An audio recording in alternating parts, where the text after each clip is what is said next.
Union BNP সভাপতি মাসুদ রানার চোখ হারানোর সংবাদ পেয়ে তার মা কিছুক্ষণ আগে স্ট্রোক করে মারা গেছে। আমি প্রথমে একটি দুঃসংবাদ জানাতে চাই। আমি এইমাত্র খবর পেলাম, যার সন্তান হারায় সেই বোঝে ব্যথাটা কতটুকু।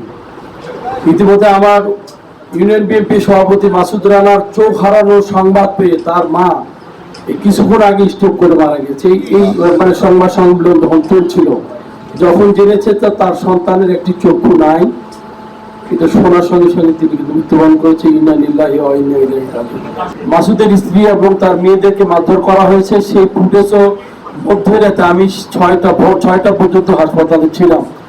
যমুনা টেলিভিশন এবং দীপ্ত টেলিভিশন সহ অনেকেই মাঝ রাতেই সেখানে তাদের গাড়ি সহ গিয়েছে। সেই টেলিভিশন চ্যানেলে সবাইকে আমি ধন্যবাদ জানাই যে বুড়ি যেতে পারেনি দুর্গম এলাকায়, কিন্তু সংবাদ পেয়ে সঙ্গে সঙ্গে আমাদের সংবাদকর্মী, আপনারা দেশের প্রাণ, আপনারা যেভাবে সংবাদ কভারেজ করার চেষ্টা করছেন, আপনাদের সকলকে অসংখ্য অসংখ্য ধন্যবাদ। তিনি গিয়েছেন, তিনি পরিবেশ পরিস্থিতি দেখেছেন।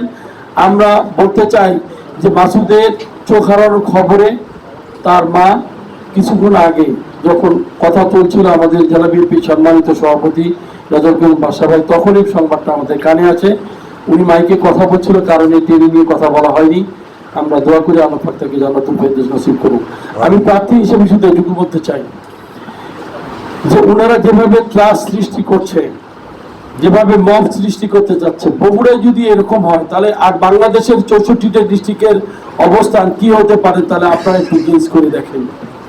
আমি প্রশাসনের এই ভূমিকার জন্য আমি সরাসরি ডিসি সাহেবকে ফোন দিয়েছি, আমি এসপিকে ফোন দিয়েছি, আমি ইউনোকে ফোন দিয়েছি, এসিল্যান্ডকে ফোন দিয়েছি, ওসিকে ফোন দিয়েছি।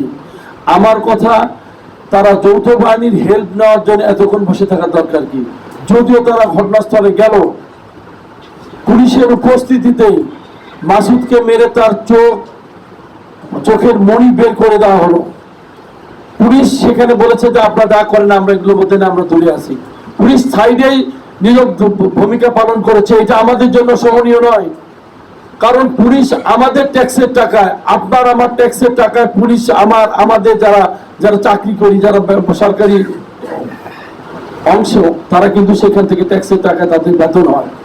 আমাদের টাকায় পুলিশের গুলি চলে, গুলি সেই গুলিটা তারা যদি 2-3টা ফাঁকা আওয়াজও করতো, অন্তপক্ষে ভীত হয়ে তারা সরে যেতে পারতো। আপনারা দেখেছেন যে 17 বছর আগে ডাইরেক্ট প্রকাশ্য গুলি করে আমাদের যুবদল, ছাত্রদল সবাইকে হত্যা করা হয়েছে, অনেক নেতা কর্মীকে।